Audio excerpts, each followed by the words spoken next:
We're going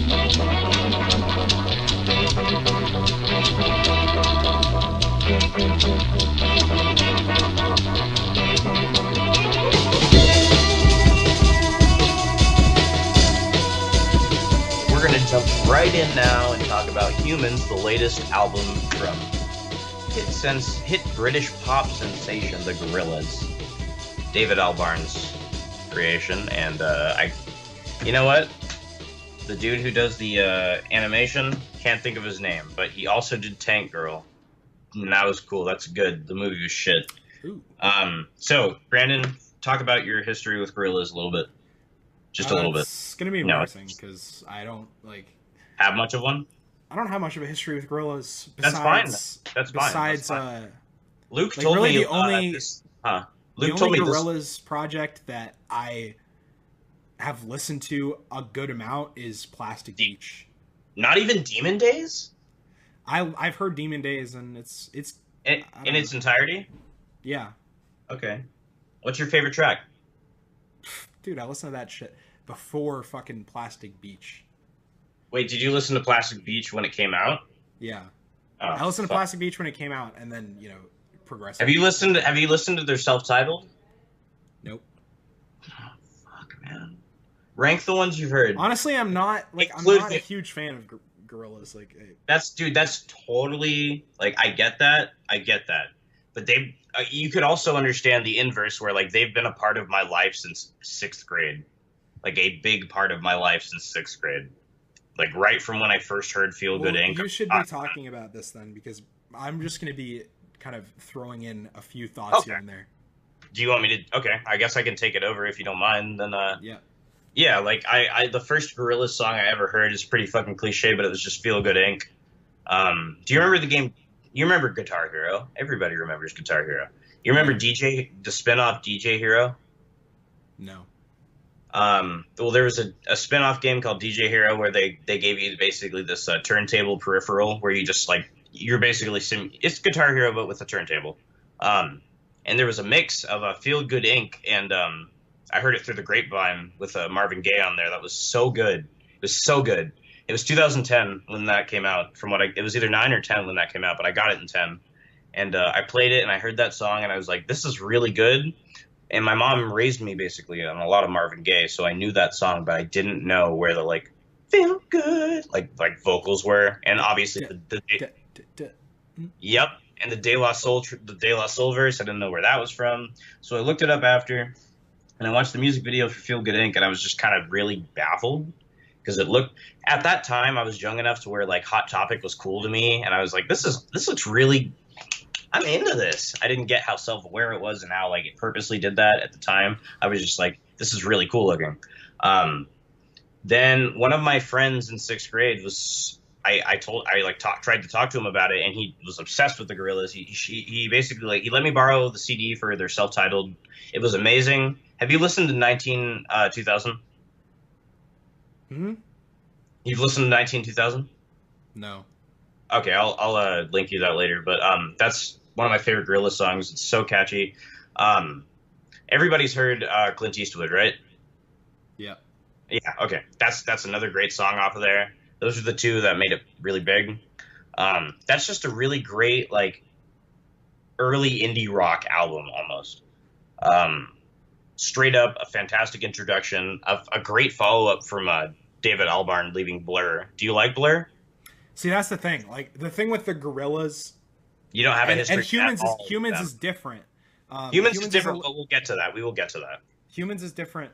Blur in general, Blur and Gorillaz, their general sound is not something that I'm super into. Okay, that's fair. I don't know Blur. I think I don't listen to Blur. It's solid. I mean, there's some solid it's not rock bad. music. But. Yeah, and Blur has had one song that was fucking huge in the U.S. Yeah. But the self-titled album I loved. Demon Days even better. El Mañana is my favorite track off of that. The only ones I've heard besides Humanz are Plastic Beach and The Fall, which I hated. Nobody talks about The Fall because it doesn't really count. David Albarn even said his heart wasn't in that one. Uh, so I'm not going to reference that. Um, I love their self-titled. Demon Days is to me, that's one of the best albums ever made. I know you probably disagree because you haven't jumped out at any tracks that we've talked about so far.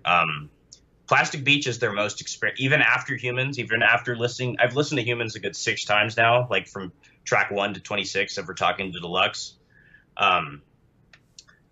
Consistently throughout the week, and I will still say, as experimental as that album is, I think Plastic Beach is still their most experimental album. What would you agree? Well, okay, Plastic Beach is an experimental album, but it's still it's still really you can tell it's Gorillaz. It's really album, fun. Right? Like that song, Some Kind of Nature, I think is like one of the catchiest tunes in like forever. Dude, also Stylo is a great mainstream track.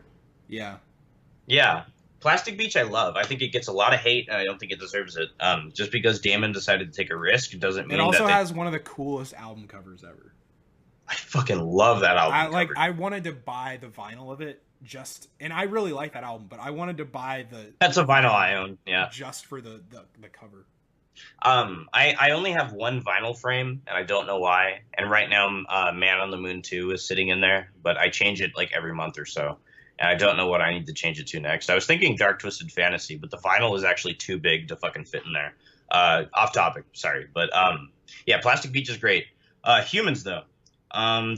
Initially, Damon released 4 singles. And it sounded very weird. Like, Isolated, they were very bizarre to hear. Isolated, bizarre, yes, but still to me, at least as a long-standing, I say long-standing. I wasn't with them from the beginning because I was an infant when they were fucking formed. But how can you have just in the womb, bro? I don't know why at fucking 1 year old I couldn't have jammed to 1920. But you should have. Yeah, I should have. You're right, and it's a flaw. And if I played any Gorillaz music for my parents, they'd be like, "What the fuck is this bullshit?" So nobody expected Gorillaz to drop new music. They dropped Ascension, Saturn Bars, Andromeda, featuring Dram. And the We Got the Power song. Not a good song. Sorry, spoiler. Ascension is a track that right off the bat, I loved. I loved the street feel, really. Just that was definitely my favorite of the singles that came out. Same, that's my favorite too. Gorillaz have always had a long-standing relationship with hip-hop artists. Vince Staples is perfect to add to that because he spits almost like automatically. It feels so natural when he raps that it's like, this dude could have either written it all by himself or it could have been scripted. It sounds just the same because he's talented enough. He can keep that. It works really well, and it doesn't.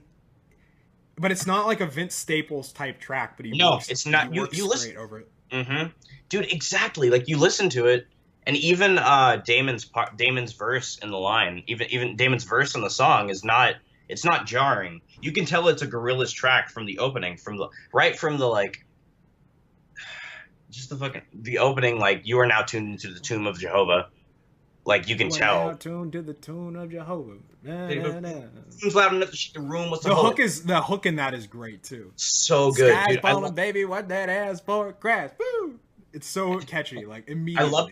I fucking love the verse. Like, police everywhere. It's like a nigga killed a white man. All of his lyrics on that are great. How Damon manages to bring in artists that just can hit spots and address certain issues that obviously Damon is not able to do, and if he did, it would just seem ignorant. Which we'll get into a little more once we hit the track Busted in Blue. But I think that Vince Staples on that track, he hits it really well. And I think that on the actual album, the intro song, or the intro just skit, I Switched My Robot Off, is it brilliantly leads into that song. And I think all of the intermissions, I think all of the interludes in this album are genius. I think Ben Mendelsohn being chosen to like narrate it, you got to admit that's just so genius. I didn't even know that was Ben Mendelsohn. You didn't, dude? Yeah, it's Ben Mendelsohn. Acclaimed Rogue One actor. Acclaimed. No, dude. In interviews, Damon said that he's trying, like, because Gorillaz is going on tour this year. He's trying to get Ben Mendelsohn to come out in his Rogue One outfit and like That would be narrate. hysterical. Yeah, he said he's trying to do that. How funny would that be? He just tours with him. Yeah, cool. Because Damon said that every single feature on this album is going to be on stage with them at least once during this tour. Ooh. Yeah, in like LA. Probably like wherever they land, just an artist nearest to that location. Yeah, like Danny Brown's gonna do LA. I wouldn't be surprised if they got Vince Staples because he's like 30 minutes away from Inglewood where they're performing. But sorry, dude, I want to go to that show so bad. But yeah, Ascension's a great track. Saturn Bars is one that I don't know about you. The first time, maybe the first two times I listened to it, I was like, I don't fuck with this. I don't like Popcon. Well, yeah. So I've only so people know, like I've only listened to this album twice, and I usually two times is not enough for me, especially with an album of this scope and length. It would require me at least 5 listens for me to fully come to an opinion. At least. Okay, so at the end of this, are you going to give a rating or no? I'm not going to give a rating. I have a tentative rating. Next week, we're going to give a real. So give a tentative at the end. Next week, are you going to give a full, like, once you listen to it a little more, probably? Probably not, because this in the future, be one that I. Yeah. This isn't going to be one because there's so much music that's coming out. We are just, I think we're on opposite ends at this from the beginning and now. I did get happy when you were texting me like all those tracks and stuff. I was like, finally, this is why I told you to listen to it. You know what? Saturn Bars I love now, but let's just go track by track on the album, and that's what I want to do because I'm just gonna spoil it right now. To me, this is a 10 out of 10 album. This is my favorite album of the year. If anything replaces it, and I'm being completely serious, like Kid Cudi, my favorite rapper, could come out with like he could come out with a surprise project and it could replace it for me. But as of right now, like this is probably going to end up in my favorite albums of all time. I can't like number it, but like somewhere. And because we've talked about it, Brandon, I'm sure you could kind of understand where I'm coming from. You're a big Gorillaz guy. Well, I'm a big Gorillaz guy, but also this to me is it's top 5 most genre blurring albums I've ever listened to. It would be in there. You don't have to agree with the top 5 thing, but you agree that it is genre blurring, yes? It's a really trippy. It's a trippy one, but I don't think I think it surpasses just that. Like, oh, bro, you listen to this on acid, you're set. I think it's better than that. Well, trippy, not necessarily in that sense. It's trippy, just in context of like the way the tracks flow into each other. It's weird that they flow into each other well. Even in the interludes too. It's like you could say something completely random, have Ben Mendelsohn say it, you're good. You skipped over Strobe Light, which I'm a big fan of. I was about to talk about that. That's a fantastic, like, just like late 70s disco scene pop track. The synths in that song are just fucking, they give me goosebumps. So that song gives me goosebumps. I'll say the songs that stick out to me the most after 2 listens, the ones that I can think of clearly in my head, Strobe Light, Ascension, Moments, the De La Soul track. And okay, so that De La Soul song is weird because when it starts and the beat is building and kind of the melody of the song is forming, I wasn't sure if I was liking it, but it builds throughout the song. By the point that it hits the second half, it's like a really kind of beautiful melody behind propulsive beat. It starts very volcanically and very sporadically, and then it sort of it meshes together, and it forms this very stable fucking stable. It's such a jam. Like it's a jam. It's a jam. Okay, so Strobe Light's great, very awesome disco track. Saturn Bars, fantastic pop can verse. I don't feel like he's embodying any sort of presence inside the Gorillaz universe. Whatever. That's me being a fucking fanboy. I don't care. It's a good song. Moments. What you were just talking about. De La Soul's verse, it's good. I feel like they could have used him on a better song, though. Moments is still great whenever they say moments. And the hook. Moments. Dun, dun, the moments dun, is, yeah, moments. it's awesome. And like you said, you weren't sure how you felt about the beginning of the track. When De La Soul's going like, it's the moments like this, it's the watches on the wrist. It's like, Well, I like it now. But when I first heard it, it was like a little jarring. when I first heard it, I was like, wait, okay. Most of the tracks on this album, aside from a few, which I will name when I hit them, I didn't jive with from the first couple of seconds. The interlude, the Nonconformist Oath, is one of my favorites. You know that, you remember that one? Is that the one where he's like talking and saying, "We will not"? We will be unique. We will not. Yeah, that I like that. And then which is really great that a song with Danny Brown comes after that. Yes, yeah. Right after that, it's the just like the craziest dude in the rap game. Dude, oh my god, his verse on that. I'm gonna skip Kalela's verse, or her beginning, her first 2 minutes and 30 seconds of that song. Danny Brown's verse, when he comes in, it is fucking insane. It is like fireworks go off. It is awesome. Danny Brown. Just to mention quickly, we just have to reference how great Atrocity Exhibition is. Yeah, Atrocity Exhibition is like one of maybe my favorite album of last year. Honestly, it's just so good. It's offensively better than Triple X, and Triple X. I love that album up until like the last couple songs where I think it gets like a little too like. What is your favorite off of there? I dare you to Ain't say. It funny? Yeah. Okay. Well, there we go. Ain't it funny how it happened? We talked about that. I think, dude. We talked about that. I've been listening, dude. I've been re-listening to that this week. I texted you this week. Yeah, I think we talked to each other about that album when it first came out because it's so incredible. Okay, but yeah, Submission's great. Danny Brown's vocals awesome. Charger, I think, is fantastic, dude. The bass in that song, it hits so hard. That song vibrates and it hits my bones. That song is one that I like. It gets me amped. The vocals are fine in it, but you don't listen to that song for the vocals. Do you like Charger? I can't really remember that one, honestly. Okay, it's the one that's like. You probably don't remember that still. It's fine. Good song, really good song. And then the interlude after that is Elevator going up, and then Andromeda starts like instantly. Dram actually sounded, because usually when Dram's on a song, he has that weird inflection, like that weird tone he's doing. He didn't really have that in Andromeda. He was doing more of a. He wasn't used enough, in my opinion. And you know that they're coming out with they're re-releasing another version of that song with more Dram, like another Dram verse. I like that. I like when I appreciate them if they didn't think it worked on the album to just release it separately. Yeah. And like I love. Have you noticed that happens with a bunch of Frank Ocean and Travis Scott? Their relationship is so funny because like weird. Frank Ocean and Travis Scott, they have like 3 songs now where Travis Scott has like a verse on the song, but Frank never releases the version with Travis Scott on it. Doesn't put it out. He's like, dude, no, listen, like the one I did without you was a little more clean. It's just a little better. Sorry. Yeah. I love the percussion in this song in Andromeda for Ethel, which I think is pretty cool. I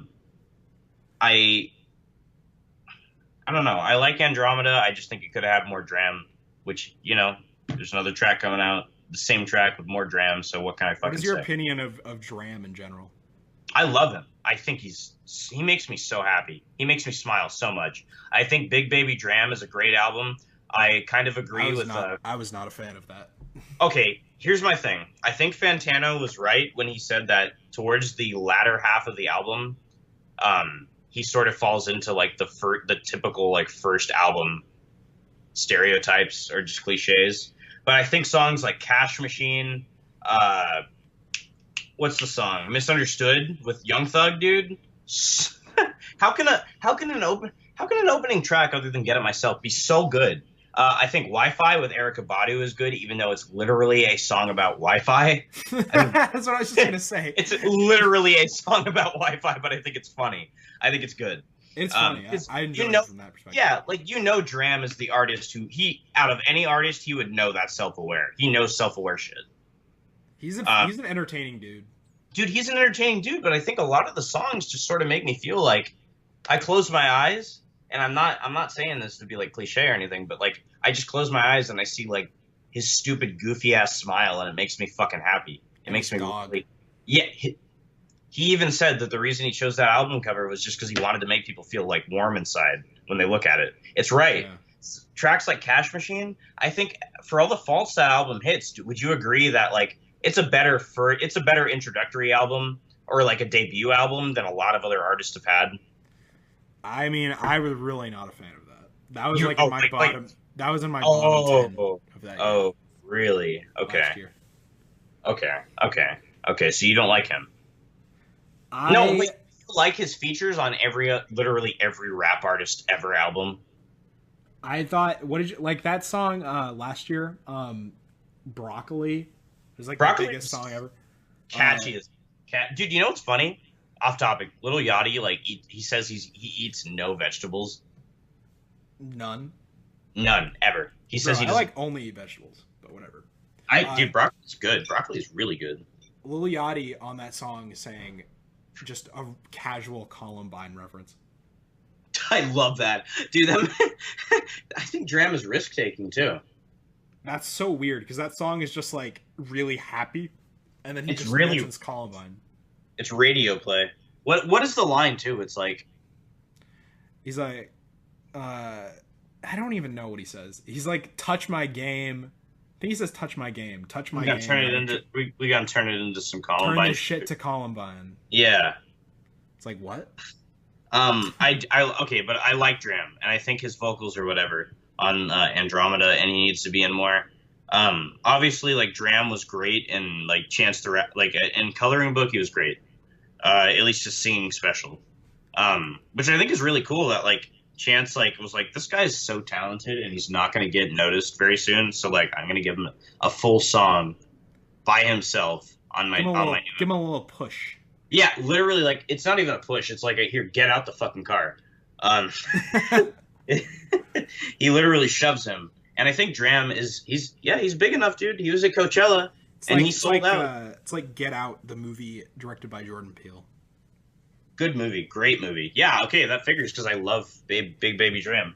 But, yeah, I like that album. I know we disagree, sorry. I mainly like the singles off of that more. Do you like Misunderstood, the Young Thug track? Probably not. Okay. Yeah, I think he's good on that song. I think he's good on Ascension. Busted in Blue. I'm moving on. Song. That is the most classic, like, OG Gorillaz song on the entire album, and I adore it. It is so good. It's such a vibe, that song. It really is, dude. Damon's vocals in that song they're really hypnotic. It's in blue. Dude, it's a beautiful ballad. It's almost a ballad. Great song. Qualifies. Yeah, I'd say. Qualifies as a ballad. The next interlude after that is the radio show one, when Ben Mendelsohn's like, that's so funny that it's Ben. Now, like, I just didn't know that. You really didn't know that? Entertaining. Yeah. Dude, listen to it again. It's entertaining. I can remember the songs, and now it's obvious that it's him. You close your eyes and you imagine him like with his eyes wide open in the recording booth saying this shit. I just remember him. I just think of him doing that, and then I just picture Darth Vader in the other room saying, "Don't choke on your own aspirations." Imagine if you didn't see Rogue One, though. Like, what if this album came out before Rogue One and you had just seen, like, all the fantastic body of work that Ben Mendelsohn has done before that? Ben Mendelsohn is great. I hate that he was in Rogue One because... I hate that he and Mads were in Rogue One because Mads is my Those favorite. are two, like, great indie actors. And they're literally in my top... They're both in my top 3. I was like, how can Rogue One be bad? And it was. Because Ben Mendelsohn is great in literally every other thing ever. For real, exactly. Even in that, that not to get too off topic here, but that Jack O'Connell movie, the Prison Break one, he was really. What was that called? Startup. Startup. He was so good in that. Good in that. Yeah. Ben Mendelsohn, and in Killing Them Softly, Ben Mendelsohn's fantastic. Even in Dark Knight Rises. Okay. Carnival with Anthony Hamilton. Such a bump. Yeah. Really, really good song. Do you like that one? I love that instrumental. Okay. Yeah, dude. Yes. It's such a good instrumental. Let Me Out with Pusha and Mavis. Big fan. Fantastic song. Fantastic. This was the point in the album the first time I listened to it because I liked Andromeda, and then I was like, oh my god, I love Busted in Blue. The next interlude was great. Carnival was great, and then Let Me Out was great. That was the point when I was like most hype on this album the first time. You were like, okay, this is a real album. Yeah. Yeah. It's sick. Let Me Out has incredible, and it's even more like awesome to know that Pusha didn't know Mavis Staples was on the track until like a month after he recorded his verse. Dude, whatever happened to, because Pusha T put out the Darkest Before Dawn prelude, and then the album never came out. Like the follow-up never came out. I don't know what Pusha's doing. He should have released that. I thought that was going to come out within like a few months, but they fucking should. Dude, there's no excuse. You can't just put out an album called The Prelude and then just like not have it like an entree. That's some Frank Ocean shit. Like that'd be if he like put out Channel Orange and he was like, it was called like the prequel. Boys Don't Cry before. Yeah. Before the boys cry. Before the boys were boys. The interlude after Let Me Out is good. Penthouse, whatever. It's good. And the next song is part of that too, because so you had Andromeda, Busted in Blue, Carnival, Let Me Out, and Sex Murder Party, which is the song after that. What do you think of that? I love the part in that little bit in the song where he takes the murder, and it just keeps like going down. Mm-hmm. That's some cool shit. The bass drop, dude. That is a. It took me a couple listens, but I fuck with that song heavy. The next song is tied with another later on in the album is my favorite track. She's My Collar with Caliucci's is like fucking incredible. Do you like that song? I actually don't remember that one. That one doesn't stick out to me. I don't. Maybe you I don't. Forgot. It's the one. It's obviously Damon singing, but he's basically just singing about some girl he met at a party that he's obsessed with and how she has a hold over him and how it's that's the one that's kind of like a little bit of like an industrial sounding. Okay, yes, but like that's by far my favorite instrumental because it's so like we were talking about not a good comparison at all, but we were talking about Child's Play on Views earlier today. How that instrumental is your one of the worst rap albums of the last decade for sure. Oh, but come on. I hate Drake. I hate Drake. I hate Drake. I'm sorry. Do you like Views? Views is good. Ooh. Suck me the fuck out. Wow. You think Views is good? I think Views is We're done. It's good-ish. It's good-ish. It's good dude. for One Dance is the best song of all time. It's catchy. Shut the fuck up. It is catchy. Chlamydia is catchy. Hotline Bling was a good single. That's a good song. Dude, there's some good ass songs on that album. Okay. Keep the family close. No. Yes, that's a good song. No. That was one of my favorite intro songs that year. Okay. You know you can't say shit. She's My Collar is a fantastic song. Callie, not as good as One Dance. It's okay. Really good song. Shit really ain't as good as Fake Love. I fucking kill myself. I've been down so long they look like Up to Me. You trying to say this comes close to that?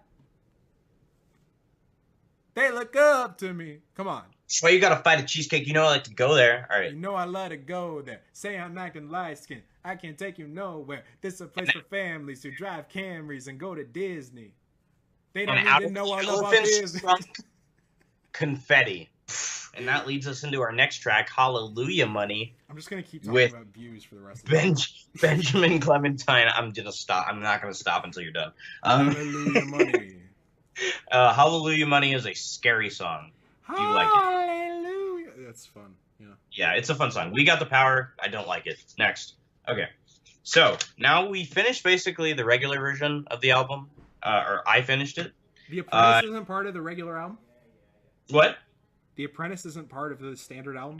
Nope. That's the deluxe, dude. And we're about to get to that. I think the interlude into the bonus songs, it's about 1 minute and 7 seconds long. It's a fantastic interlude with the whole, like, I just wanted to be close to you. Wait. We Got the Power is the end. That's That's the closing of the regular, yes. I know. That's not good. It's stupid. It's ridiculous. Okay, get this. Last Friday, I went to Target and bought Humanz.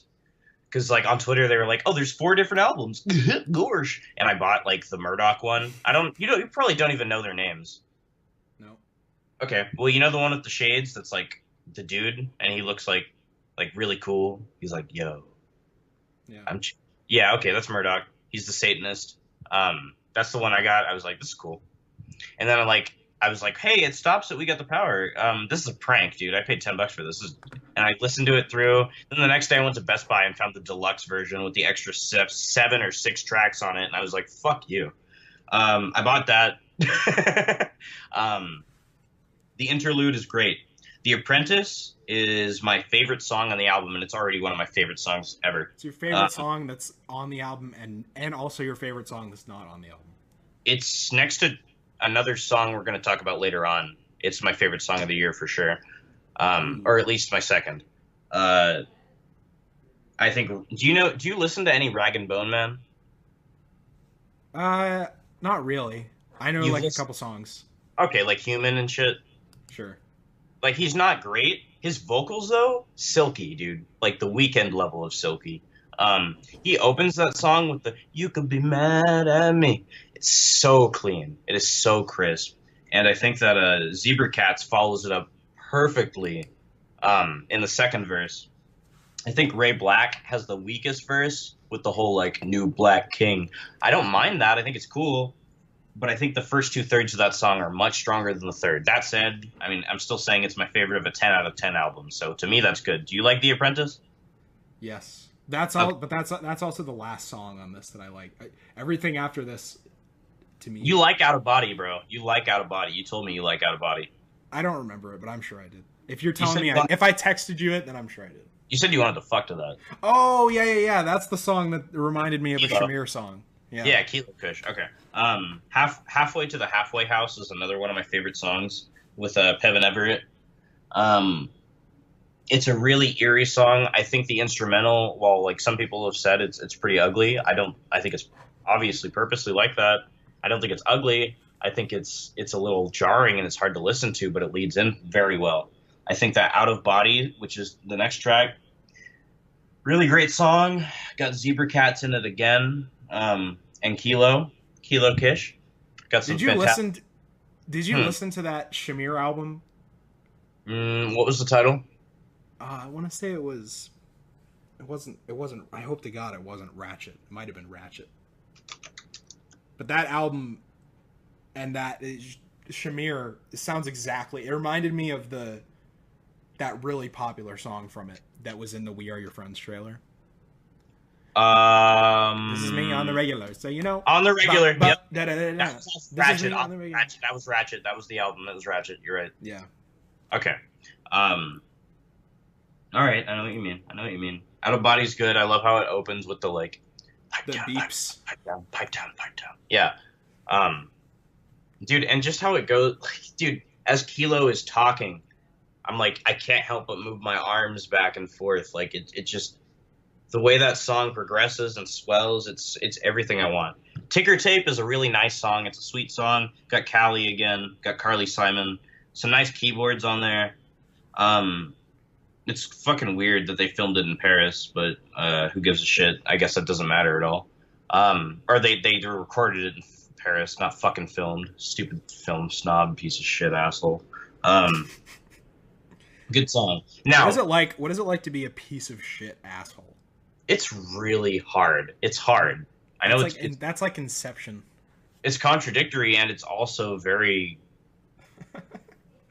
It's kind of baffling and it is unfathomable. Kind of like I can't fathom. It's like, why, when you know I love to go to the Cheesecake Factory, why would you want to fight me there? Fight there.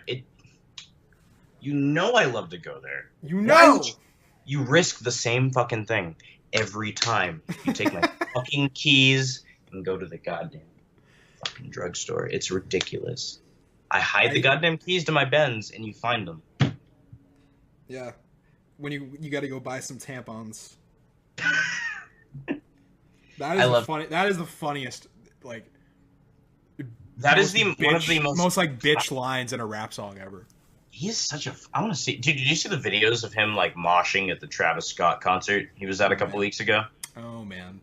Dude, he was No. like everybody was like pushing their phones into his face, and he was like trying to be like, Get the fuck You out my open face. up the window, and it's like, stop, Drake. Just leave. Um, he's like singing along. Okay, but the closing song to Humanz, "Circle of Friends," made me cry. The first time I listened to it, it's a beautiful. I know, like it probably had You no called effect. Drake a bitch. All right. Yeah, whatever, dude. Sorry that this band that's been a part of my life for a really long time. No, Fucking you're the made me- one acting light skinned. I can't take you nowhere. Dude, that lyric alone makes me really fucking upset. Dude, that song but is really racist. it's a classist piece of shit song. Yeah, classist is actually more accurate. Like, what part of Toronto is ghetto, Drake? Please tell me. The 6? I don't think so. What about the 5? 6, bro. I like how he just makes up like terms all the Dude, time. no, like everybody, every other rapper was like, "Yo, I'm from Compton, I'm from Bompton, I'm from Detroit, I'm from Atlanta." He's like, From the 6. running the sticks, nigga. He also that song. Sometimes it's successful because that caught on. The 6 thing caught on. Other people were stealing that. Dude, it's And the whole fucking did you popular, know Drake. why it's called that? It's like the last number of like the area code where he lives. It's like No, you're that joking. doesn't make any sense. That's like my area code is 503. I can't be like I'm from the 3. Yo, I'm from the 3, bro. Is he that lazy? Yeah, that's what he can't. I can't say I'm from the 8 because that makes no sense. That song on If You're Reading This Is Too Late, the Know Yourself song, which I think is fucking great. But he made up 2 terms in the one big line from that. He says, running through the 6 with my woes. Whoa. Which is also made up. That doesn't mean shit. He just made it up. No, he doesn't have any woes. Yeah. Dude, do you remember when he messaged Mia Khalifa on Twitter and she like denied him and then he like complained and then she like blasted him? Oh no, I didn't see that. She like DM'd him. He like DM'd her, obviously wanting to fuck, and she was like, "Nah, I'm good." And he was like, "The fuck, you think you're better than me?" And then she like fucking posted the screenshots. It's like, nah, D, I don't want your D. Yeah. Ooh, that's good, dude. That's good. And she okay, but Gorillaz, Humanz overall, 9.5 or a 10. It's not very confident if I have to say a 9.5 or a 10. I will give it a 10 out of 10. I like think it it's more- kind of. I think you kind of have to like when it's I give it 10. this You're right. early on. I think you have A to 9.5. say 9.5 or 10. All right, 9.5 or 10. For me. What about you? As of 2 listens in, how would you rate it? My tentative rating, because I thought there were really good songs throughout, the songs that I kind of popped in and commented on that I could think about and jam to. I thought there were some filler tracks and ones that I thought it was too long for sure. I also didn't realize that there was a shorter version. What tracks would be filler tracks to you? Halfway to the Halfway House. Really? That's a filler track to you? Ticker Tape. Those are on the deluxe though. Yeah, that's what I'm saying. So part of it is I don't know what it's like to just hear the 20 songs. But okay, even I'm telling by the you, same token, hold on. by the same token, it ends with "We Got the Power" on that. So then it's like that's what I'm saying. It's not a good closing track. It doesn't feel real. When it ended like that on the CD, I thought it skipped. I didn't actually really like Submission except when Danny Brown came in. A lot of people said that it just feels like a Little Dragon song until he comes in, and like that's wasn't a big fine. fan. And he only comes in for about 20 seconds, but it's memorable. And I like the beginning of that song. I do. I like that My tentative song. rating was a 7.5 to an 8. That's high. That's still high. So I'm fine with that. Yeah, and I had a great time. Like it was a really good experience. I think I wrote it in my like documents as like a 7.6. So Okay. we'll see. We'll see what happens. For sure. And that's a good. I guess we can move into our final topic. But, I don't do it for the gram. I do it for Compton. I'm willing to die die for the shit, nigga. I would take your fucking life for the shit. All right. I'm gonna take me out my I ain't going back to element. broke. Right. So Best song on the album, yo. no. Wait, really? Yeah. Okay. Nope. Yeah. Hold up. Talking about the Kendrick Lamar album, Section 80. Big shit poppin'. Everybody watching. All right, I'm done. We're talking about DAMN period. Capital, nigga. We're talking about Kendrick Lamar, a.k.a. Business to Me, Just a Car. Mm-hmm. Damn, nigga. Damn, nigga. That's the full title. Damn. Period, nigga. Comma. Yeah, I was gonna say it'd be a comma, right? Yeah. Okay. Well, it's kind of the title. So we're talking about Kendrick Lamar's "Damn." So the comma could be there because the period is kind of cut off at the edge of it. Yeah, but, dude, I actually like the art now that we've had enough time to sink in with it. But I still don't like the art. I accept it, but I still think it's dumb. I accept it. Yeah. Okay. Okay. So a little context. If you listen to the last episode, we talked quite a bit about Humble. And just Kendrick in general.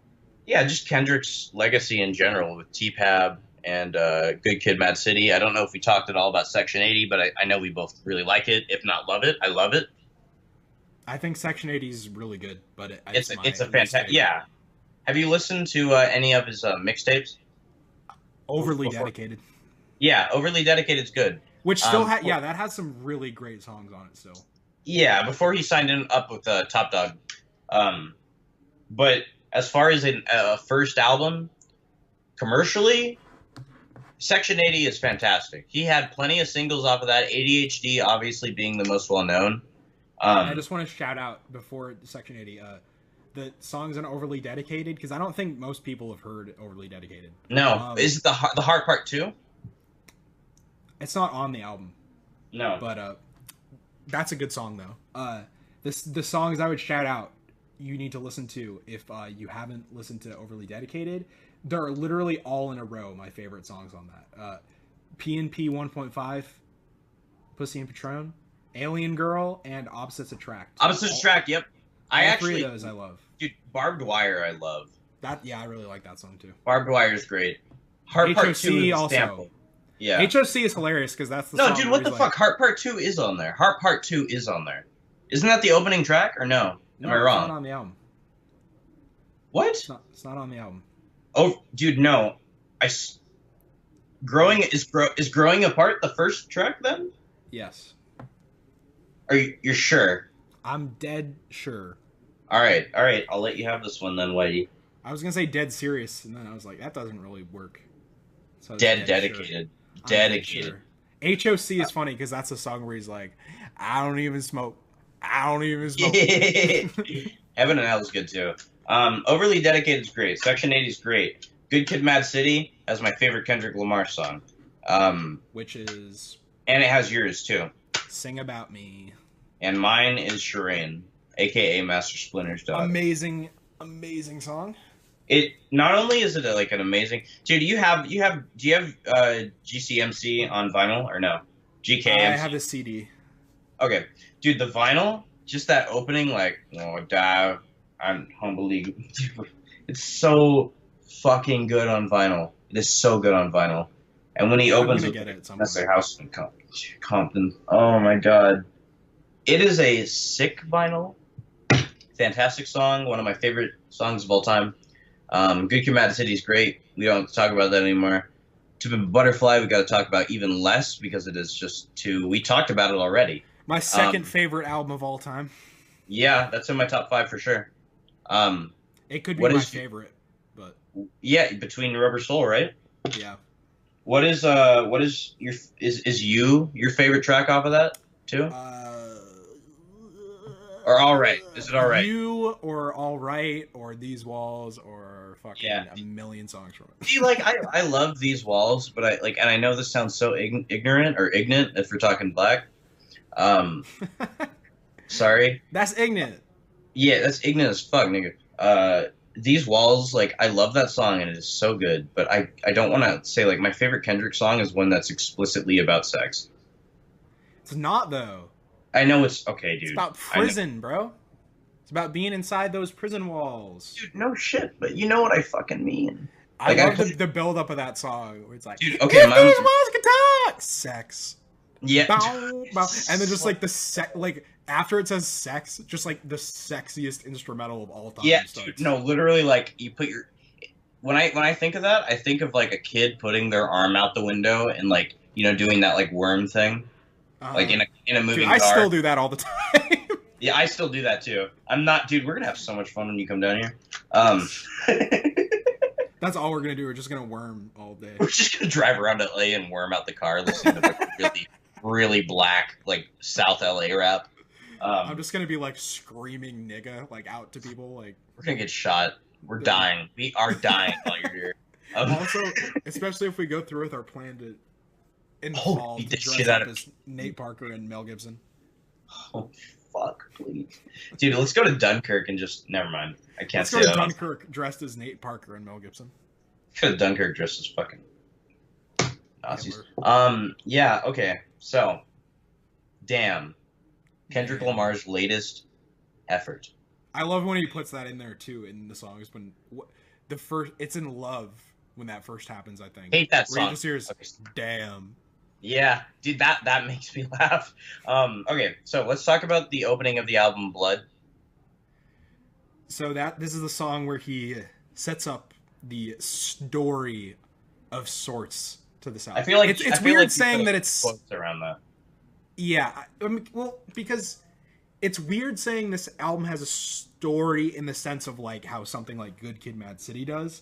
Or T-Pab, yeah. No, those have stories, but they're different. It's definitely a blend of those two things. Because like with To Pimp a Butterfly, it was a story in the sense of like one statement, one story that he's telling, and then all of the songs kind of echo a part of the story. Whereas Good Kid, Mad City, it's literally a story. And this one... this one is more similar to Pimp a Butterfly in that sense, in that it's like, but it's also different because the story he's setting up is he sees this blind woman walking down the street, and she kills him. And she kills him. And there's been a lot of speculation. I love how it ends with the "You've lost your life." Your life. Yeah. And then it cuts in the Fox news clips. I love that. Views on Lamar State. Views on Lamar State. Views on. Yeah, dude, it's so good.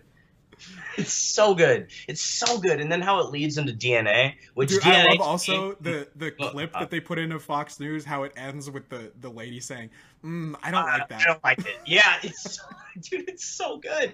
Dude, okay, like when you sent me the leak for that, when I heard that, I said, fuck yes out loud. Like it was a good start. It's a great start. DNA is a very like, all right, well, you're a rapper. This is cool. It's a good song, but it's very like. Okay, so we should also say that when this album first came out, we were both so depressed that it was bad. We thought it was a fake out. We were part of the problem. Except for the fact that we predicted Damn was a fake album before other people did. So we came up with that. I'm still like proud of us for that because I am. We came up with that before like reading into a bunch of the conspiracy theories. We thought we were convinced that it was a fake album because it just didn't hold up to a standard. Not even it also confirmed what we were predicting because we were talking about it being a fake album, and then we saw like the Soundwave tweets and everything, so we were like, dude, we're right. This is gonna be a fake album. Before any of the Nation like theories and shit, before Kendrick had to put out the tweet about there not being more music. Yeah.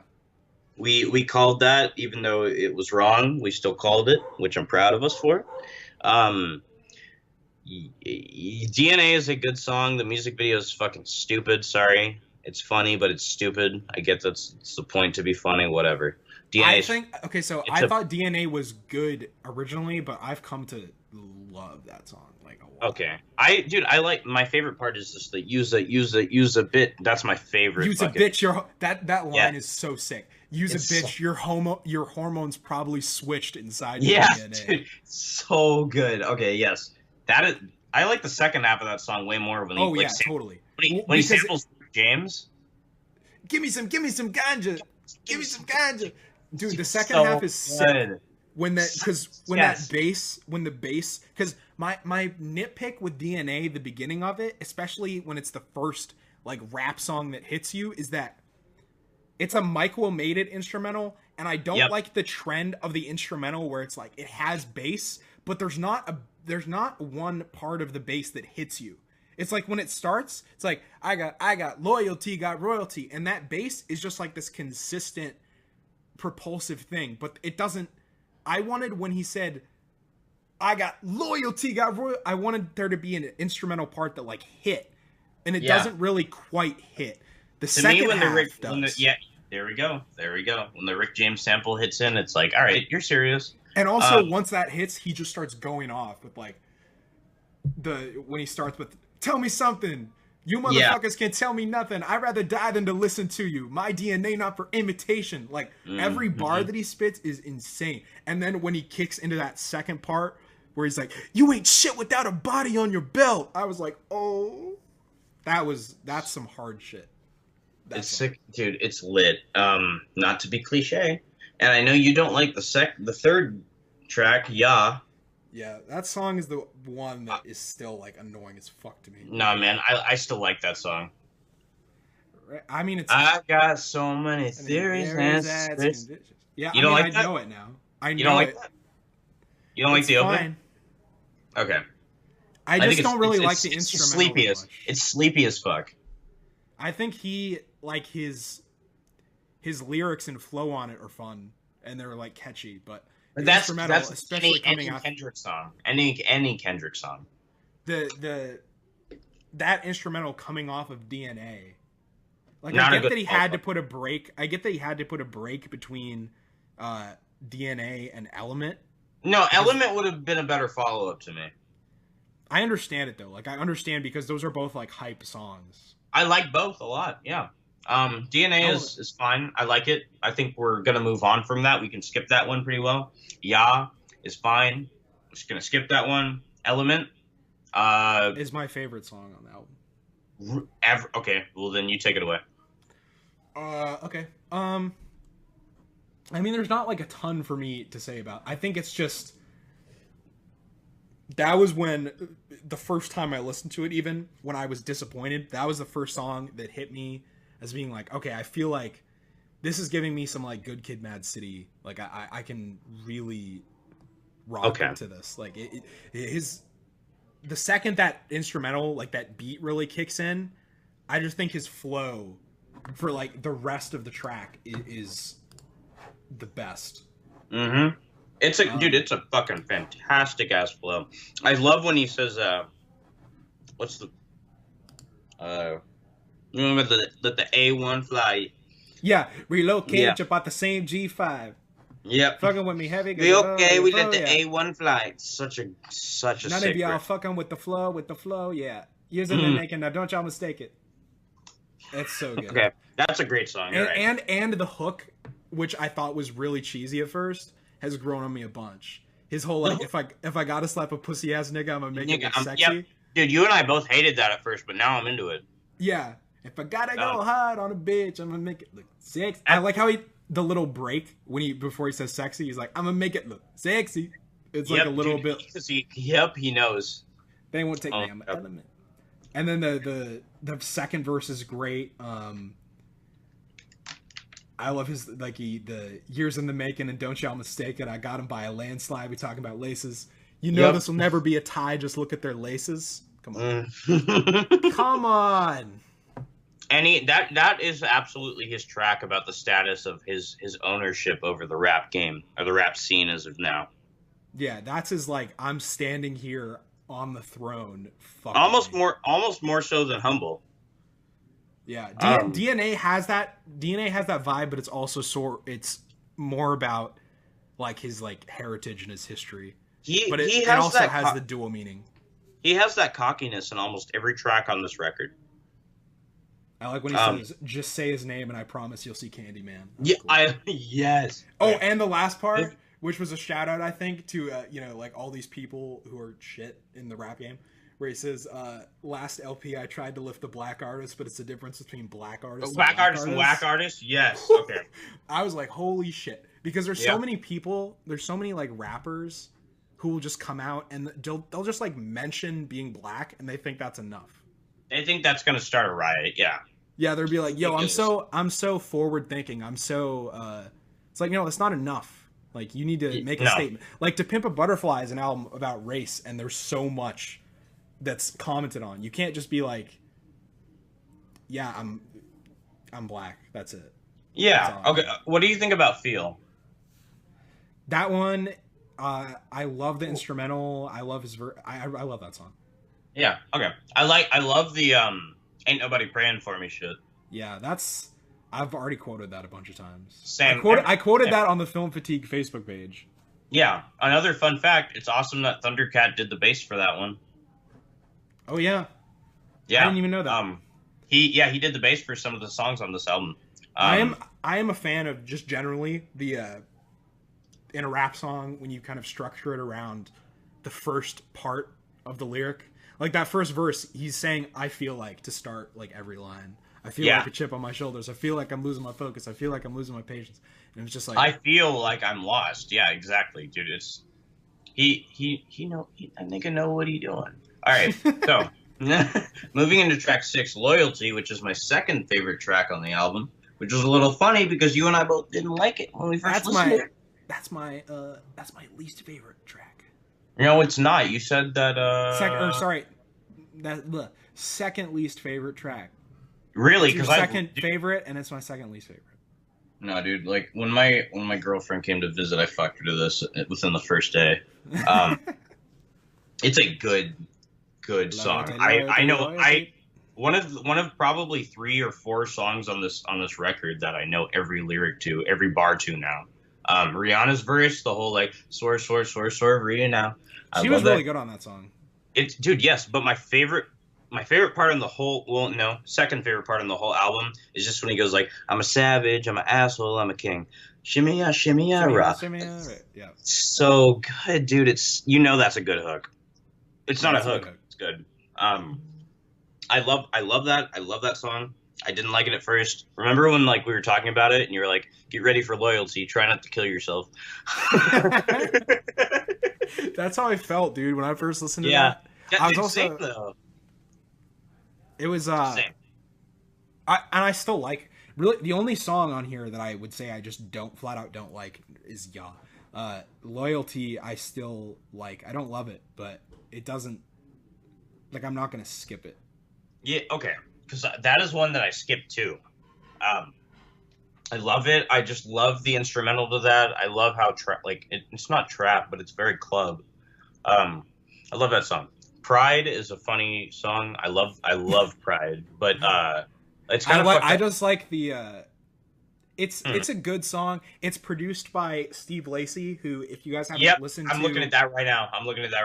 Listen to his debut little EP that he put out called, I think it was called Dark Red. That was at least the song from it. He worked with Anna Wise on it too, which I don't have to tell you, but for the people listening, Anna Wise was a big contributor to "Pimp a Butterfly" too. Yeah, and I love the part in "Pride," the "maybe I wasn't there" when the drums kick in and like he just. I just love the opening with like, "Pride's gonna be the best of you and you and me and me." Yeah.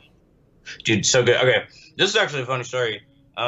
My girlfriend says that because I think I told you that week while she came and visited me, I played that album on repeat. Whenever she cannot listen to "Pride" now because that was her favorite, and I kept playing it, and it makes her cry when she listens to it now. Yeah, it makes her sad. Really good song though. "Pride's" great. Kendrick, just the way he intros that track is fantastic. We don't have to talk about "Humble." I think I was just gonna say we don't have to say shit about that. It's a great song. We can skip over it. Just sit down, shut the fuck up, and be humble. Be humble. All right, there we go. We're good. Okay, so "Lust" is a great song. I love the hook in that. "I need some water." The only part, I still can't get over the part in that song where he's like, "Let me put the head." That shit still makes me laugh, and not for like a good reason. It's funny. No, it's funny. I agree. Love is Bad Bad Not Good did that, right? That they produced that track. Yeah. Wait. Bad Bad Not Good. Yeah. And DJ Dahi and Soundwave. Right. What if I told you that's not the official version? Dude, he's such a bullshitter. He's such an asshole for that. He's such a lying comeback. It's like, honestly, as much as "Damn" grew on me, there still could be another album. It's still okay. Well, we're not going to give our ratings away yet. But "Lust" I like a lot. "Love" is the one that I skip every time. I like that song now. Sorry. You like the hook? You like the fucking I wanna be in you, babe. Okay, that's the part I don't like about that song. Is his hook, but I like the I really like the line of "I'd rather you trust me than to love me." I like that vocal. Yeah, that's relatable. That vocal that comes in is really good. Not his, but whoever that guest Zachary. Zachary. Yeah. You know what's really funny? You know what's hilarious? And I know you already know what I'm gonna say. What? It's that he didn't fucking credit her on the album. He like didn't say like on the back of the album it just says love. Oh yeah. Because she's not U2 or Rihanna. He just wanted it to be a meme that like only U2 and Rihanna were featured. Okay, but that's a good segue into the next. Triple X is my favorite track. That was my favorite initially. Yeah, I still love it, but it wouldn't be in my top 3 even. Okay, like that's the one where anytime, like as soon as Kendrick says like, Ain't no black power when your baby killed by no. From the opening of that song, I know every line to it. But as soon as he says like, yesterday I got a call from a Duck like 101, I scream it. Said he killed his only son because of insufficient funds. He was mobbing, he was sobbing, way belligerent and drunk, talking out his head, philosophizing on what the Lord had done. Yeah. He's like, "Kid, I can me. It's been a fucked up day for me." It's great. I know that you anointed. Tell me I can overcome. And you too. He was looking for some closure, so that I could bring closer to the spiritual. My spirit said that I could overcome. Yeah, it's oh my god, such a fucking dude. Okay, that is like Good Kid, Mad City on crystal meth, like times 10. That song is nuts. The hardest, like that. I listened to that, and literally the first thing I like. Okay, I told you, I was when I was listening to that album for the first time, I rewinded that song for like 40 minutes. Like literally 40 minutes. Well, I did that because the first time I listened to it, that was the first one that I was like, this is it. This is what I was. You told me that too. It's such a good song, dude. It is such a good song. Even and it's weird. It's weird how well Bono and fucking U2 like works on that. Dude, okay, I was saving this. I wanted to text you this so bad, but can you fucking imagine Bono in the studio with just Kendrick like bobbing to that song? like he's like, my only son was killed due to insufficient funds, and Bono's like, oh fuck, Mike, that's a great job. Totally, I was totally thinking about that. His whole like America, all of his bits are fantastic. I don't care what anybody says. That is a fantastic collaboration, and I'm so glad they did. That line is great. America, God bless you if it's good to you. Yes, dude. Oh my god, America, please take my hand. Won't you help me understand? Okay, I'm sorry, I'm done. That is my favorite song. It's probably like my second or third favorite Kendrick song now, just because I've listened to it so much, and I love the whole like, okay, kids, now I'm going to talk to you all about gun control. Yay! I love it. Yeah. Such a good song. Fear, I'm still kind of burnt at how he just reused the fucking instrumental from Heart Part 4. This is weird because people were like freaking out in a good way that he did that. The thing with Fear, it's a good song, especially the second verse where he starts speculating about like how he's gonna die. I think that verse is great. Yeah. Oh no, all of that's when he lists off the ways he could die. That's good shit. I love when I'll probably die trying to buy weed at the apartments. Yep. I was like, oh my god, I'll probably like that's too relatable. Too relatable. I'll probably die trying to diffuse two homies arguing like. I'll probably die. That's because what you do. That's what you do when you're 17. I pulled up the lyrics in front of me right now for the song. All these lines in this verse are incredible. Third verse is really good too. It's just that instrumental. Is just I've heard it before, unfortunately, and it just like it doesn't. I wish it kind of it doesn't hook in some way. Yep, it doesn't progress and it doesn't hook you. Okay, let's move on to this is a controversial one. Do you know that James Blake did some of the producing for Element?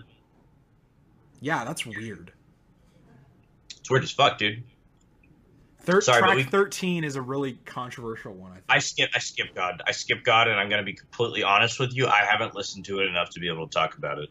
And the theories behind this are weird because like a lot of people This who are what got me like. think that this song is like honestly a joke. Yeah. That he's like taking shots at, you know, these It's also god the track. rappers. Yep, and he has the most producers on that track too. He has a total of 7 producers on that track. And yeah, he has a bunch of producers, and it's like a very simple song. It's a simple and a shitty song. It's the one that would get radio play. See, I don't think it's shitty though. I don't really enjoy it particularly. Okay. But I feel like he made it specifically for that one moment in the song, which is super cheesy when I first heard it. But his whole like walk into the bank like I just imagine like the live show. Dude, that's like, dude. Okay, like, how awesome would it be to go to this concert, this tour with Travis Scott and Dram? Yeah, I could give a fuck about those first 2 people, but I'd love to go for Kendrick. Those first 2 people, dude. I want to go for Dram too. I know you do. You fucking no, dude. Baby Dram, bro. Big Baby Dram is the not. I'm not, dude. I give it like a 7.5. 7. Fuck All you, right. man. I give it like the same rating as I give nothing. But as you give nothing. let's talk about going to Kentucky Fried Chicken and trying to rob Ducky. Ooh. Okay, this song like blew. Okay, so I both- really liked this song at first. It's the most ballsy track. I think it's probably one of the most risky tracks he's ever put out. Around like the 4th or 5th time I heard this song, when I finally like the whole story clicked for me, I listened to it like 8 times in a row. Yeah, no, it's an incredible story, and I think it's like, how could he actually felt like comfortable enough putting this out? Like, how? That's so. I mean, yeah, the story about about Top Dog. Like, Oh, it's very bizarre. Top Dog planning is to rob a he's KFC. Really weird dude. Really weird dude. Yeah. The last part of that, just like when he's wrapping up the story, when he starts 20 years later, you know, dies when he said he's like, Top Dog could be serving life while I grew up without a father and die in a gunfight.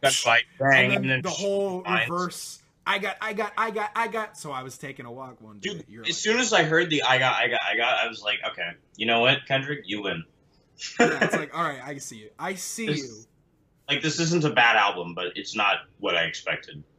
Which, you know, I'm almost kind of I know for a fact that, like, in a year, or maybe in 6 months or some shit, like, I'm going to look back on how we viewed this album, and I'm probably going to be thankful. Because it's out of, okay.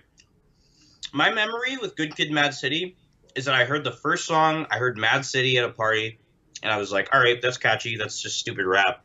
Then I went home, and I listened to, like, I listened to Swimming Pools, and I was like, this is stupid. Then in 2015, like a week before Good Kid, Mad City came out, I heard everybody talking about it. Oh, sorry, To Pimp a Butterfly, my bad. I pre-ordered it, knew nothing about it. I pre-ordered it. The only song I had listened to was Black of the Berry. I listened to that shit the night it dropped, and I was just mesmerized. I was stunned. Yeah, we talked about our first experiences listening to that before. But yeah, my first experience listening to Pimp a Butterfly, I will never forget. And it's almost like he couldn't have, you know, the whole idea with Damn, obviously there's a story. He's kind of meditating on death and the different directions that your life can go based on certain decisions. And I haven't done what people say you should do, where you try playing the album in reverse order and see what that does. I've listened to I've done that, and you've listened to certain samples from certain songs like in reverse, right? Yeah. Yeah. Some of those and there's are really also cool. a bunch of speculation about Blood, that the woman that he's talking there's a lot of connections, and he said so in interviews that there are connections between this album and his other albums, and that this woman who's on the street is Lucy from To Pimp a Butterfly is the devil. That would be nuts. And there's some merit to it. Like, there, you can read into that. I think him wrapping up with Duckworth and the story of that track was great. But yeah, it is, you know, I really don't think he could have done.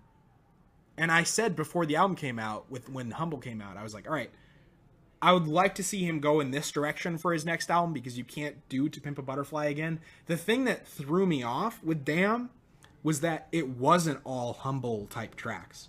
Because I was thinking he was gonna go like the Yeezus route. He was gonna do this hype album. I'm on top of the world and fuck everyone who's under me. But no, he was Kendrick. The reason why it was weird is hearing songs like hearing Blood as an intro song and hearing Feel and hearing Pride and Lust and Fear. These songs that weren't these mainstream big songs. So it's like, okay, so he's not doing To Pimp a Butterfly again, but he's also not making a hype album. Like, what is this? And the more that I listened to it and processed the story and the themes and just started to pick up the bars to the point that I do with all the Kendrick albums, where at a certain, and I'm not to the To Pimp a Butterfly level where, like, with that album, I can probably, for the most part, just recite that whole album. Yeah. But this, you know, there's certain songs like Element and DNA, certainly a lot of it I could just like rap along to it. Yeah, no, like Triple X, I know every line to. Yeah. So once you start to get to that point with this album, it really becomes rewarding. But here's the thing: I feel like most people listen to Damn and were stunned from the opening. But like, yeah, like you saw, I messaged my friend that night, and she was like this isn't Kendrick.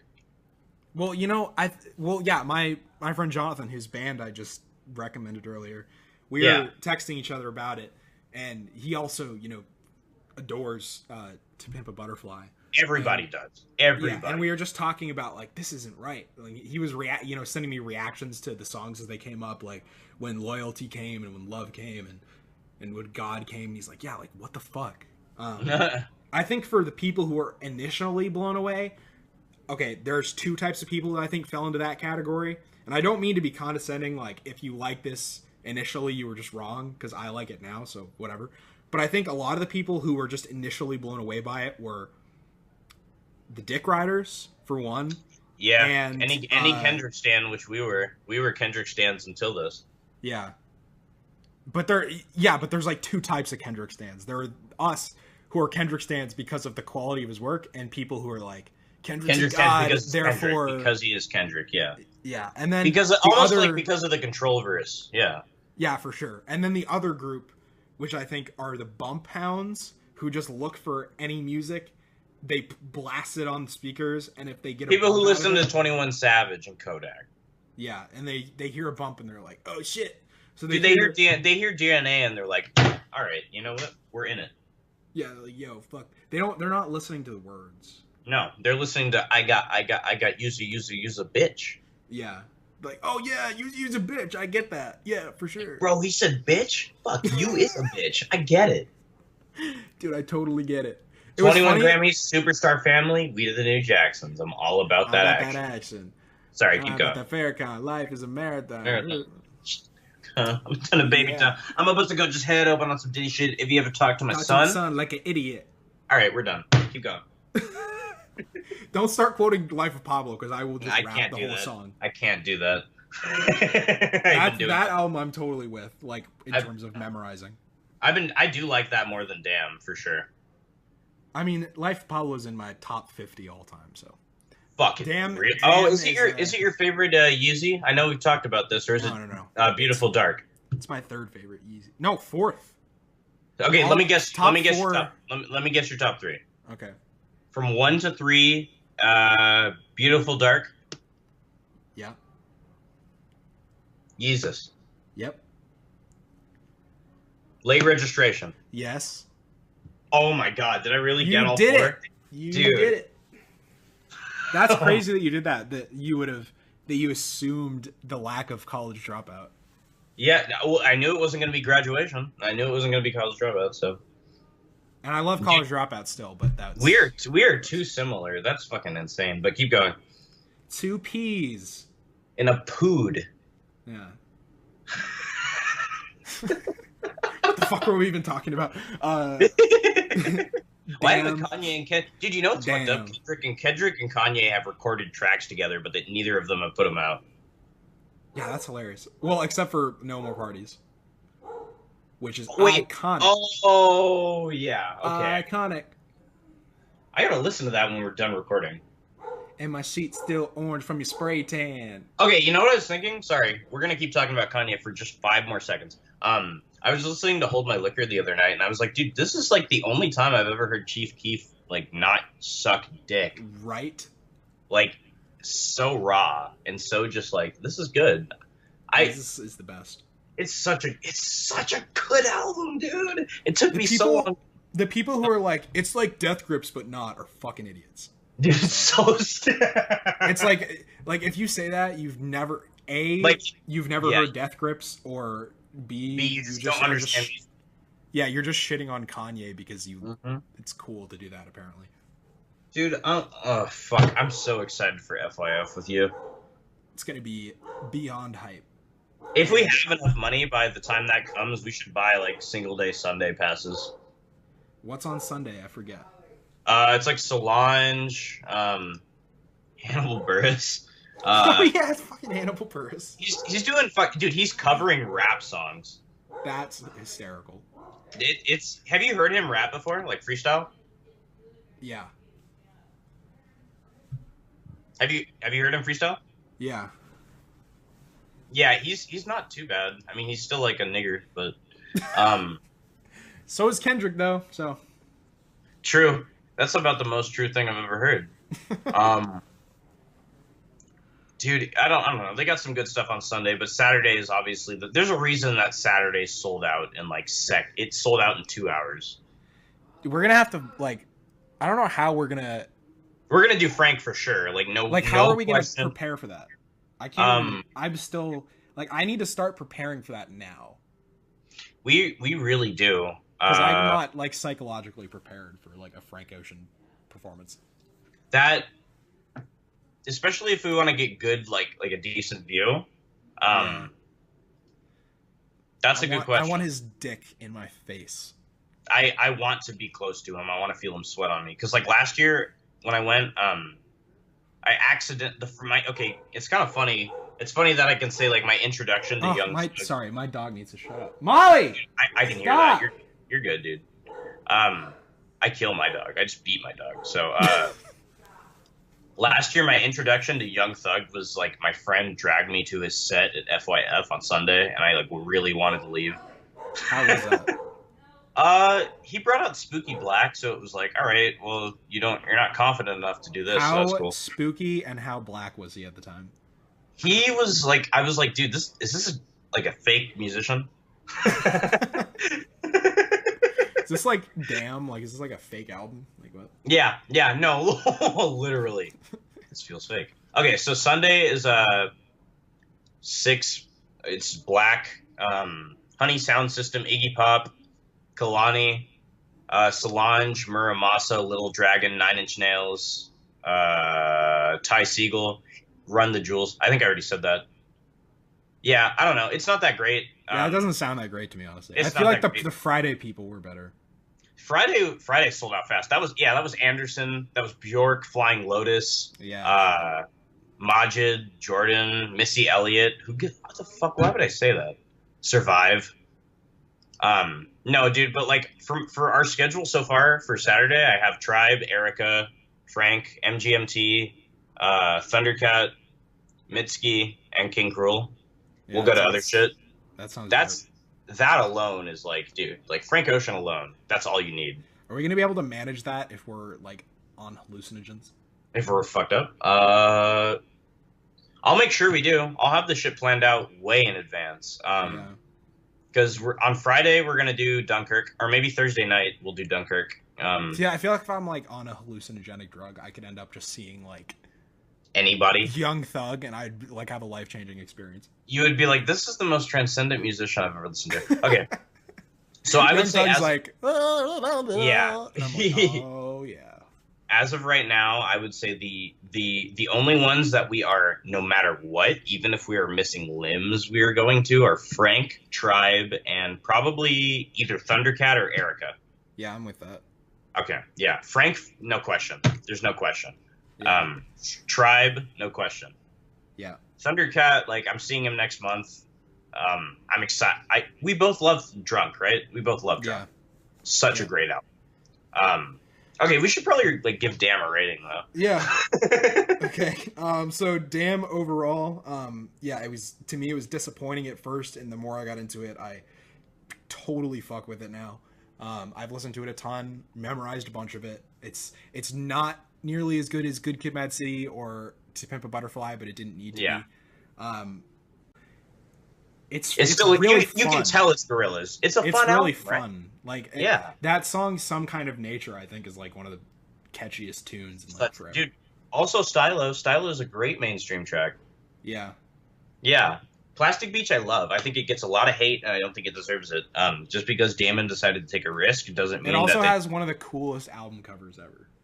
I fucking love that album cover. I wanted to buy the vinyl of it, and I really like that album, but I wanted to buy That's a vinyl I own, yeah. Just for the cover.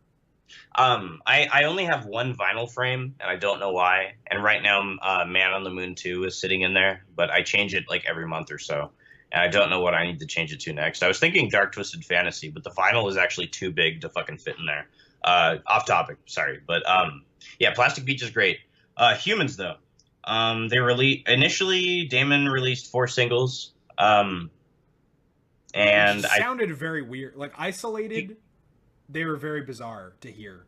Isolated, bizarre, yes, but still to me, at least as a long-standing, I say long-standing, I wasn't with them from the beginning because I was an infant when they were fucking formed. But how can you have just in the womb, bro? I don't know why at fucking 1 year old I couldn't have jammed to 1920, but you should have. Yeah. I should have. You're right, and it's a flaw. And if I played any Gorillaz music for my parents, they'd be like, "What the fuck is this bullshit?" So I didn't. Nobody expected Gorillaz to drop me new music. They dropped Ascension, Saturn Bars, Andromeda, featuring Dram, and the We Got the Power song. Not a good song. Sorry, spoiler. Ascension is a track that right off the bat I loved. I loved the street feel, really. Just that was definitely my favorite of the singles that came out. Same, that's my favorite too. Gorillaz have always had a long-standing relationship with hip-hop artists. Vince Staples is perfect to add to that because he spits almost like automatically. It feels so natural when he raps that it's like, this dude could have either written it all by himself or it could have been scripted. It sounds just the same because he's talented enough. He can keep that. It works really well, and it doesn't. But it's not like a Vince Staples type track. But it's not. You listen over it. Mm-hmm. Dude, exactly. Like you listen to it, and even Damon's verse in the line, even Damon's verse in the song is not. It's not jarring. You can tell it's a Gorillaz track from the opening, from the like. Just the opening, like, you are now tuned into the tomb of Jehovah. Like, you can tell the De La Soul verse. I didn't know where that was from. So I looked it up after, and I watched the music video for Feel Good Inc., and I was just kind of really baffled. Because at that time, I was young enough to where, like, Hot Topic was cool to me, and I was like, this looks really, I'm into this. I didn't get how self-aware it was and how, like, it purposely did that at the time. I was just like, this is really cool looking. Then one of my friends in 6th grade tried to talk to him about it, and he was obsessed with the Gorillaz. He basically he let me borrow the CD for their self-titled. It was amazing. Have you listened to 2000? Hmm. You've listened to 2000? No. Okay, I'll link you that later. But that's one of my favorite Gorillaz songs. It's so catchy. Everybody's heard Clint Eastwood, right? Yeah. Yeah, okay. That's another great song off of there. Those are the two that made it really big. That's just a really great, like, early indie rock album almost. Straight up a fantastic introduction, a great follow-up from David Albarn leaving Blur. Do you like Blur? See, that's the thing. Like, the thing with the Gorillaz... You don't have a history. And Humanz is different. Humanz is different, but we'll get to that. We will get to that. Humanz is different. Blur in general, Blur and Gorillaz, like, their general sound is not something that I'm, like, super into. Okay, that's fair. I don't know Blur. I don't listen to Blur. It's like solid. I mean, there's some like solid it's not rock bad music. But. Yeah, and Blur has had like one song that was like fucking huge in the U.S. Yeah. But the self-titled album I loved. Demon Days even better. El Manana is my favorite track off of that. Um, Yeah, the I only just ones I've heard besides Humanz are Plastic Beach and The Fall, which I hated. nobody talks about the fall because it doesn't really count. Yeah. Um, David Albarn even said his heart wasn't in that one.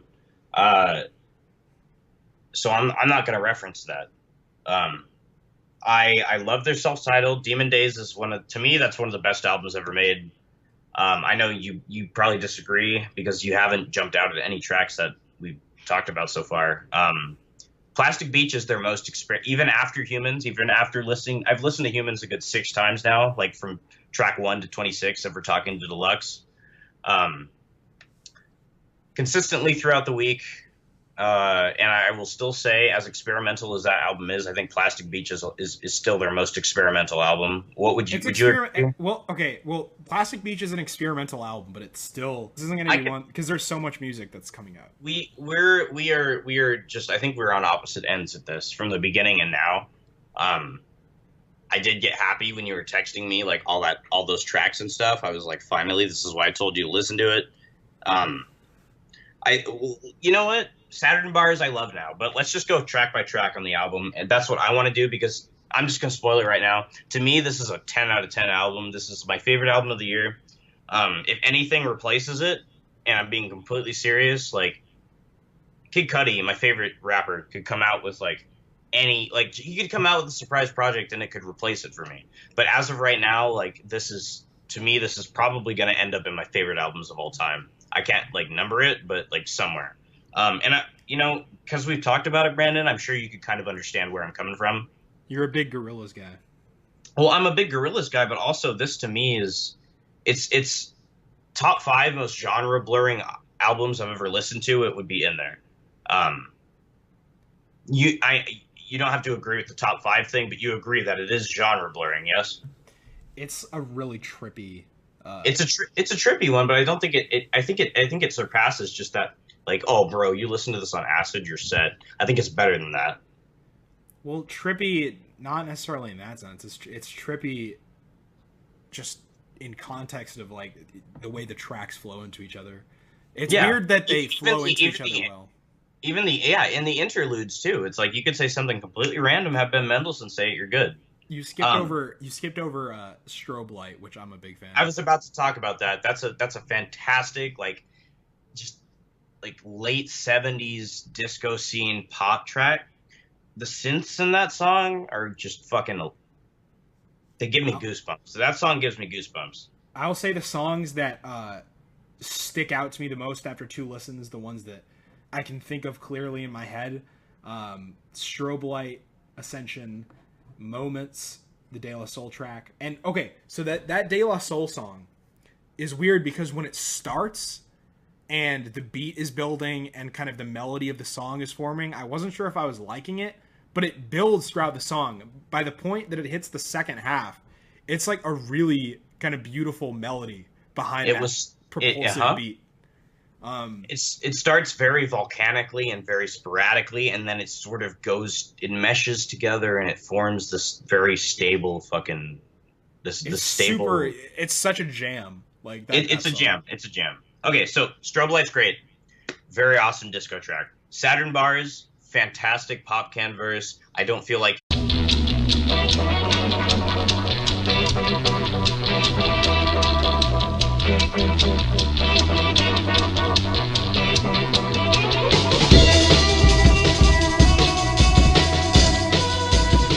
We're going to jump right in now and talk about Humanz, the latest album from hit British pop sensation, the Gorillaz. David Albarn's creation, and you know what? The dude who does the animation, can't think of his name, but he also did Tank Girl, and that was cool. That's good. The movie was shit. Ooh. So Brandon, talk about your history with Gorillaz a little bit. Just a little bit. It's gonna be embarrassing because I don't have much of one. I don't have much of a history with Gorillaz. That's fine. That's besides, fine. Luke told me the only Gorillaz project that I have listened to a good amount is Plastic Beach. Not even Demon Days I've heard Demon Days, and it's I in don't its know. entirety. Yeah, Okay. What's your favorite track? dude, I listened to that shit before fucking Plastic Beach. Wait, did you listen to Plastic Beach when it came out? Yeah, Oh, I listened to fuck. Plastic Beach when it came out, and then Have progressively. you listened? Have you listened to their self-titled? Nope. Oh, fuck, man. Rank the ones you've heard. Honestly, I'm Include not a huge fan of Gorillaz. Like, That's totally like I get that. I get that. But you could also understand the inverse where like they've been a part of my life since 6th grade. Like a big part of my life since 6th grade. Like right from when I first heard Feel Good well, Inc. you should be talking about this then, because I'm just gonna be kind of throwing in a few thoughts Okay. here and there. Do you want me to? Okay, I guess I can take it over if you don't mind. Then Yeah. yeah, like I the first Gorillaz song I ever heard is pretty fucking cliche, but it was just Feel Good Inc. Do you remember the game? You remember Guitar Hero? Everybody remembers Guitar Hero. You remember the spin-off DJ Hero? No. Well, there was a spin-off game called DJ Hero where they gave you basically this turntable peripheral where you just like you're basically it's Guitar Hero but with a turntable. And there was a mix of Feel Good Inc. and I heard it through the grapevine with Marvin Gaye on there. That was so good. It was so good. It was 2010 when that came out. It was either 9 or 10 when that came out, but I got it in 10. And I played it and I heard that song and I was like, this is really good. And my mom raised me basically on a lot of Marvin Gaye, so I knew that song, but I didn't know where the like feel good like vocals were. And obviously yep, and the De La Soul Now tuned to the tune of Jehovah. Na, na, na. Seems loud enough to shake the room. What's The hook in that is great too. so good, Sky's dude. falling, baby. What that ass for? Crash. Woo! It's so catchy. Like immediately. I fucking love the verse like police everywhere. It's like a nigga killed a white man. It's all of his lyrics on that are great. How Damon manages to bring in artists that just can hit spots and address certain issues that obviously Damon is not able to do, and if he did, it would just seem ignorant. Which we'll get into a little more once we hit the track Busted in Blue. But I think that Vince Staples on that track, he hits it really well. And I think that on the actual album, the intro song or the intro just skit, I Switched My Robot Off, is it brilliantly leads into that song. And I think all of the intermissions, I think all of the interludes in this album are genius. I think Ben Mendelsohn being chosen to like narrate it, you got to admit that's just so genius. I didn't even know that was Ben Mendelsohn. You didn't, dude? Yeah, it's Ben Mendelsohn. Acclaimed Rogue One actor. Acclaimed. No, dude, in interviews, Damon said that he's trying, like, because Gorillaz is going on tour this year. He's trying to get Ben Mendelsohn to come out in this Rogue One outfit and like That would narrate. be hysterical. Yeah, he said he's trying to do that. How funny would that be? He just tours with him.